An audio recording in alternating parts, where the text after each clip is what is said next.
Well, what we essentially do at NTIRE, the National Training Institute on Race and Equity, we provide implicit bias training to many different sectors of society, whether it's healthcare, education, social services, education. We try to present the notion of bias under the umbrella of diversity, equity, inclusion as a universal phenomenon, right? So essentially, there's only two main requirements or prerequisites for having bias: living in society and having a brain, right? So as we live in society, we're overexposed to groups and traits, and our brains are designed to lock those associations in upon repeated exposure. So every human being on the planet has some sort of bias, both implicit and explicit. Implicit is the unconscious level, explicit, the conscious level. So in our work around the country, we find that talking about explicit conscious bias can be uncomfortable. People push back. We train a lot of police officers, government officials, CEOs. Sometimes it's uncomfortable. So using implicit bias as an on-ramp to the conversation tends to work pretty well because it's subconscious, right? We could all acknowledge that we're overexposed to groups and traits. So if I said nurse and you thought female, or if I said police officer and you thought male, you're not sexist because the majority of nurses are women, the majority of police are men. Those are the associations we're exposed to over our lifetimes, and our brains locked it in for us. That also applies to social groups. If I say African American or women or the elderly, different traits come to mind. Not because you're a bad person, because you've been overexposed to those groups and traits just by living in society and having a brain. Okay, and so we find working with law enforcement in particular, it's been compelling because as a professor at Morehouse, my part of my goal is to develop young Black men, and we've been doing that for many years. And then it occurred to us that pouring into Black men is wonderful, is great. We can inspire them, encourage them. But if the systems that surround those Black men function towards them with an element of bias, that's going to be a challenge. So we said not only do we need to develop young Black men themselves, we need to develop the systems that affect their outcomes. So we stretch the classroom. So now we train doctors and nurses and social workers and K-12 teachers and college professors and many different people in roles where if their bias played out, it could have a significant impact on the development of young Black males. And so we find in doing this work that initially there may be some resistance when you say anti-bias training, even implicit bias training. But because we lead with the science, we lead with evidence, we lead with empathy and humanity, we don't engage in guilt, shame, and blame. That's not our approach. It tends to be received pretty well.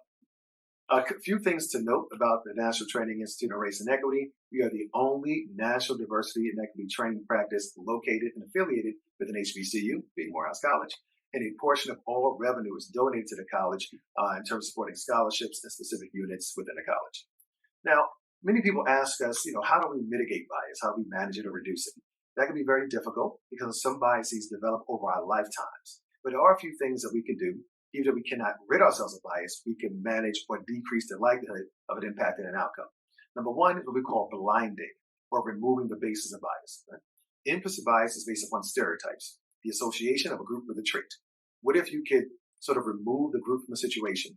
No trait is activated, no bias. What do I mean? Science shows that ethnic sounding names on resumes, Malik, Jose, Aisha, those resumes, those people are less likely to be called in for an interview than those same resumes with mainstream sounding names, John, Michael, Allison. So the blinding technique would say, take the name off the resume, right? When it comes to selecting somebody for a job, what really matters? Qualifications, experience, education, not their name, which they did not give themselves, by the way. Names are social. We get them from other people, but we have to live with them.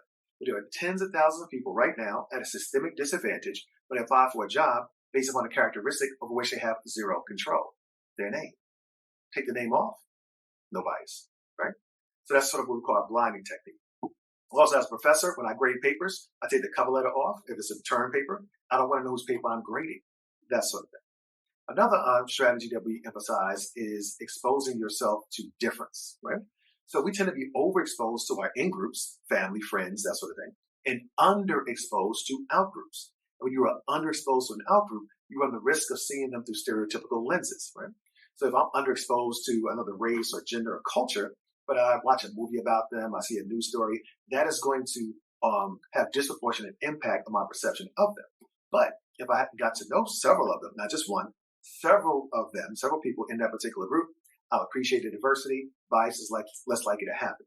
It's very difficult to have deep exposure to many different groups. We understand that. But over one's lifetime, we can put in some time and effort so that that can be the case. A warning, though, Some people have that one friend from another racial group, that one white friend, that one black friend, just one, right? And they go out to lunch with their one friend from the other group. They say, "Ooh, look at us. We're so diverse." Not so much, right? One is better than none. Okay. So if you have one, hold on tight to your one. Don't let them go. Hold on tight to your one. But you want to complement that one with some others, because if you do not, you run the risk of tokenizing that one, seeing them as an exception, but still holding bias toward their group. Same thing, final point, can happen on college campuses, even at Morehouse. So Morehouse, we're actually very diverse. Although majority young black men, different parts of the country, different socioeconomic status, different walks of life, there's still much diversity within the Morehouse experience. And so as we go through, for the students out there, as you go through your years here, you want to expose yourself to difference. People from different places, different organizations, groups, clubs, that sort of thing. But on the back end of your experience, you think you'll be better for it.